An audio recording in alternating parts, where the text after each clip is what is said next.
گناہ کے بعد دل میں یہ خیال آئے تو رک جائیں، اب تو بہت گناہ ہو گئے ہیں، میری توبہ کیسے قبول ہوگی؟ یہ شیطان کی مایوسی ہے۔ اللہ تعالیٰ کی رحمت بہت وسیع ہے۔ سچی توبہ کریں، گناہ چھوڑ دیں اور دوبارہ اللہ کی طرف لوٹ آئیں۔ اللہ سے دوری کا علاج ہی اللہ کی طرف واپسی ہے۔ احساس۔ آپ زندگی میں لوگوں کو سب کچھ سکھا سکتے ہیں سوائے احساس کے، کیونکہ احساس کتابوں سے نہیں آتا، تجربوں سے بھی نہیں، یہ انسان کی فطرت میں ہوتا ہے۔ جس کے اندر احساس زندہ ہو وہ خاموشی بھی سمجھ لیتا ہے، اور جس کے اندر احساس نہ ہو وہ ہزار لفظ سن کر بھی نہیں سمجھتا۔ کیا درود شریف واقعی زبان میں ایسا اثر پیدا کر دیتا ہے کہ دعا کے الفاظ میں تاثیر آ جائے؟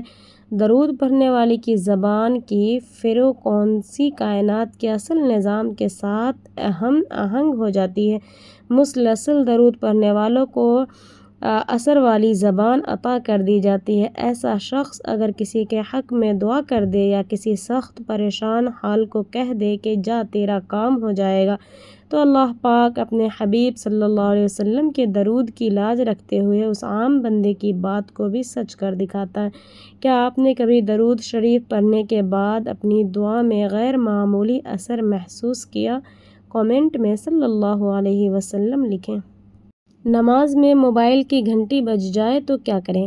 سوال: اگر نماز کے دوران موبائل کی گھنٹی بجنے لگے تو کیا اسے بند کیا جا سکتا ہے؟ کیا اس سے نماز ٹوٹ جاتی ہے؟ جواب: اگر نماز کے دوران موبائل کی گھنٹی بج جائے تو اسے بند کرنے کی کوشش کی جا سکتی ہے، بشرطے کہ اس کے لیے بہت زیادہ حرکت نہ کرنی پڑے۔ نماز شروع کرنے سے پہلے موبائل کو خاموش کرنا زیادہ بہتر ہے، تاکہ نماز خود بھی یکسو رہے اور دوسروں کی نماز میں بھی خلل نہ پڑے۔ نماز اللہ تعالیٰ کے سامنے حاضری ہے، اس لیے نماز سے پہلے موبائل کو سائلنٹ کرنا ایک چھوٹی سی احتیاط ہے جو بڑی پریشانی سے بچا سکتی ہے۔ نماز میں دوسروں کی توجہ اور خشوع کا بھی خیال رکھیں۔ ہمیں نماز کی قدر تب ہوگی جب صحت نہیں ہوگی، جب زندگی کی ساری مصروفیات ختم ہو جائے گی، جب صحت جواب دے جائے گی، جب موت سامنے کھڑی ہوگی۔ نماز آج بھی آپ کے پاس ہے، وقت بھی موجود ہے، اللہ کے سامنے جھکنے کا موقع بھی موجود ہے، اس موقع کو ضائع نہ کریں۔ مجھے لوگوں کو پڑھنا نہیں آتا ہے مگر ان پر اعتبار کر کے سبق ضرور مل جاتا ہے۔ جب امید کے سارے دیے بجھ جائیں تو یہ سمجھ لیں کہ اندھیرے کی چادر ہی سورج کی طلوع ہونے کا سب سے بڑا پیش خیمہ ہے۔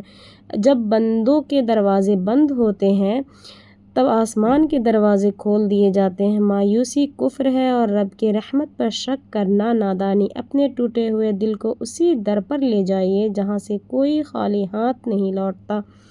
اعتماد صرف بڑی غلطیوں سے نہیں ٹوٹتا بلکہ اس وقت بھی متاثر ہوتا ہے جب ہم اپنی غلطی ماننے سے انکار کر دیتے ہیں۔ اگر آپ غصے میں بچے سے سخت بات کر بیٹھیں تو بعد میں کہیں مجھے افسوس ہے، میں بہت پریشان تھی، یہی الفاظ بچے کو سکھاتے ہیں کہ معافی مانگنا کمزوری نہیں بلکہ طاقت ہے۔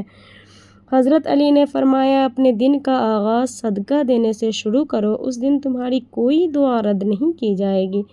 خوشگوار زندگی کے 3 اصول: فضول لوگوں کی وجہ سے اپنے آپ کو پریشان نہ کریں جو آپ کی زندگی میں مسئلہ بننے کے قابل بھی نہیں ہیں۔ کسی ایک چیز پر بہت زیادہ جذبات صرف نہ کریں کیونکہ اگر آپ ایسا کریں گے تو آخر میں آپ کو خود ہی تکلیف پہنچائیں گے۔ بے فکری سے زندگی گزارنا سیکھیں کیونکہ اللہ ہی ہر چیز پر قادر ہے، اسی پر توکل کریں۔ کیا آپ کو پتہ ہے رسول اللہ صلی اللہ علیہ وسلم نے فرمایا 2 کلمے ایسے ہیں جو زبان پر ہلکے میزان میں بھاری اور رحمان کو بہت محبوب ہیں، وہ سبحان اللہ و بحمدہ سبحان اللہ العظیم، یعنی یہ مختصر سا ذکر اللہ تعالیٰ کو بہت محبوب ہے اور قیامت کے دن میزان اعمال میں بہت بھاری ہوگا۔ آج سے اپنی زبان کو معمول بنا لیجئے۔ ماشاءاللہ۔ جب تم سے چھن گیا ہے اس سے بہتر تمہیں ملے گا جو تم سے، کیونکہ رب کا فیصلہ کبھی غلط نہیں ہو سکتا۔ بانو قدسیہ لکھتی ہیں کہ یہ ایک تلخ حقیقت ہے، پڑھی لکھی عورت کا دماغ خراب نہیں ہوتا، نہ ہی وہ بدتمیز ہوتی ہے، اسے بس اپنے حقوق کا شعور آ جاتا ہے جو معاشرے کو برداشت نہیں ہوتا۔ سب سے زیادہ تکلیف خالی جیب نہیں دیتی، تکلیف تب ہوتی ہے جب اپنوں کی ضرورت سامنے ہو اور آپ کے پاس خاموش رہنے کے سوا کچھ نہ ہو۔ مگر یاد رکھیے، اللہ آپ کی بے بسی بھی دیکھ رہا ہے۔ اللہ آپ کے رزق میں ایسی کشادگی دے کہ کل کی فکر آج کی خوشی بن جائے۔ اگر دل سے یہ دعا مانگی ہے تو صرف آمین نہیں، اپنے رب پر کامل یقین کے ساتھ انشاءاللہ لکھیں۔ باپ کی فضیلت۔ نبی کریم صلی اللہ علیہ وسلم نے فرمایا، باپ جنت کا درمیانی دروازہ ہے، اگر تم چاہو تو اس دروازے کو ضائع کر دو اور چاہو تو اس کی حفاظت کرو۔ کچھ چیزیں ہمیشہ ناقابل برداشت ہی رہتی ہے، جیسے کہ اونچی آواز، احساس سے عاری پتھر نما دل، منافقت میں لپٹے یقین کا قصیدہ پڑھتے انسان، ٹھنڈی چائے، روح تک کو گھائل کر دینے والے تلخ الفاظ، آدھی بات، لوگوں کے بدلتے چہرے۔ دعا مانگتے ہوئے جلدی نہ کریں۔ کبھی ہم کہتے ہیں میں نے اتنی دعائیں مانگی پھر بھی قبول نہیں ہوئی۔ یاد رکھیں وہ دعا ضائع نہیں ہوتی۔ اللہ بہتر جانتا ہے کہ ہمارے لیے کیا مناسب ہے اور کس انداز میں مناسب ہے۔ مانگتے رہیں، رب سے مایوس نہ ہوں۔ آیت الکرسی کی فضیلت۔ جب گھر سے نکلتے وقت پڑھو گے تو 70,000 فرشتے ہر طرف سے آپ کی حفاظت کریں گے۔ جب گھر داخل ہوتے وقت پڑھو گے تو آپ کے گھر سے محتاجی دور ہو جائے گی۔ جب وضو کے بعد پڑھو گے تو 70 درجے بلند ہوں گے، اور اگر رات کو سوتے وقت پڑھو گے تو ایک فرشتہ ساری رات آپ کی حفاظت کرے گا۔ ماشاءاللہ۔ معاشرتی بگاڑ کی ایک بڑی وجہ یہ بھی ہے کہ لوگ اخلاقی برائیوں کا ازالہ عبادتوں سے کرنا چاہتے ہیں۔ لوگ چاہتے ہیں کہ حقوق العباد بھی اللہ ہی معاف کر دے، مگر جس بندے کا حق مارا، دل دکھایا یا ظلم کیا، اس سے معافی مانگنے کی زحمت نہیں کرنا چاہتے۔ اپنے دل کے لیے دعا کیا کریں کہ اللہ اس دل کو دنیا کے غموں کا روگ نہ لگائے۔ کسی بھی پریشانی کو اتنی اہمیت نہ دو کہ تم اپنے پاس موجود 1000 خوشیوں کو بھول جاؤ۔ شیطان کو یہی پسند ہے کہ آپ اتاولے ہو جائیں، قبولیت میں تاخیر کو انکار سمجھ لیں، مایوس ہو جائیں اور دعائیں کرنا چھوڑ دیں۔ یقین کریں وہ چیز جو آپ مانگ رہے ہیں وہ اسی لمحے آئے گی جب آپ کا دل اسے سنبھالنے کے لیے تیار ہوگا۔ اللہ کے ہاں تاخیر کا مطلب تیاری ہو سکتا ہے، لیکن انکار ہرگز نہیں ہو سکتا۔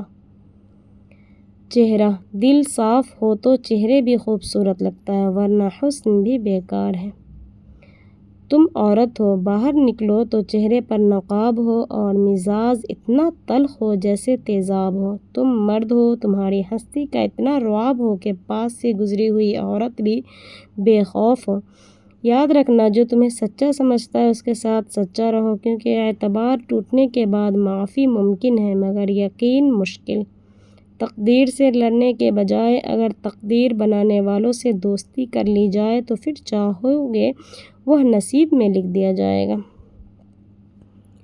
احساس۔ زندگی کا سب سے بڑا المیہ یہ نہیں کہ لوگ ہمیں چھوڑ جاتے ہیں، بلکہ دکھ تو اس وقت ہوتا ہے جب ہمیں یہ احساس ہوتا ہے کہ ہم نے جن لوگوں کی خاطر اپنی زندگی کی ساری خوشیاں وار دی، آخر فرصت میں ہمارا نام تک نہیں۔ ہم آخر دوسروں کو سنوارنے کے چکر میں خود کو اتنا ادھورا کر لیتے ہیں کہ آخر میں اپنے ہی وجود کو پہچاننا مشکل ہو جاتا ہے۔ رسول اللہ صلی اللہ علیہ وسلم نے فرمایا، برکت کھانے کے درمیان میں ہوتی ہے، ہمیشہ اس کے کنارے سے کھاؤ، درمیان سے نہ کھاؤ۔ زندگی کی اونچ نیچ کو گلے لگاؤ، کیونکہ مشکل لمحوں کے بغیر اچھے وقتوں کی اصل قدر کبھی محسوس نہیں ہوتی۔ حکمت عملی۔ اکثر ہم سمجھتے ہیں کہ ہم لڑائی کو سامنے سے جیتنا ضروری ہے، لیکن اصل طاقت یہ ہے کہ کب پیچھے ہٹنا ہے۔ کیسے پیچھے ہٹنا کمزوری نہیں، یہ دشمن کو تھکانے، حالات کو بدلنے اور وقت کو اپنے حق میں کرنے کا فن ہے۔ صبر اور خاموش طاقت ہے جو انسان کو ٹوٹنے نہیں دیتا۔ ہر مشکل گھڑی میں دل کو یہ یقین دلاتا ہے کہ اللہ بہتر جانتا، جو صبر کر لیتا ہے وہ ہار کر بھی جیت جاتا ہے، کیونکہ وقت بدلنے میں دیر ضرور لگتی ہے مگر رب کے فیصلے ہمیشہ بہترین ہوا کرتے ہیں۔ بے چینی ہمیشہ کسی علامت کی نہیں ہوتی، کبھی یہ اللہ کی طرف سے ایک نرم اشارہ ہوتی ہے کہ راستہ بدل لو، جو چیز تمہارے لیے لکھی گئی ہے وہ تمہیں ڈھونڈ لے گی، اس لیے دل کو صبر سکھاؤ، دعا سے جوڑو اور یقین رکھو کہ اللہ کا ہر فیصلہ تمہارے سکون کے لیے ہے۔ زندگی میں خوش رہنے کے 7 اصول: کبھی نفرت نہ کرو، پریشان مت ہو، سادگی سے جیو، توقع کم رکھو، زیادہ دو، ہمیشہ مسکراتے رہو اور اللہ سے رابطے میں رہو۔ ماؤں کے دشمن کبھی اولادوں کے خیر خواہ نہیں ہوتے۔ نماز کی فکر اپنے اوپر فرض کر لو، خدا کی قسم دنیا کی فکر سے آزاد ہو جاؤ گے اور کامیابی تمہارے قدم چومے گی۔ حضرت علی نے فرمایا، کائنات کی سب سے مہنگی چیز احساس ہے جو دنیا کے ہر انسان کے پاس نہیں ہوتی۔ آپ کی موت بھی ایک عام سے دن اور نامکمل منصوبوں کے درمیان ہی آئے گی اور یہ دنیا آپ کے بغیر بھی چلتی رہے گی، اس لیے تھوڑا سکون سے جئیں۔ ہر عیب کا تعلق غربت سے ہوتا ہے، پیسہ تو دلال کو بھی شاہ جی بنا دیتا ہے۔ بے شک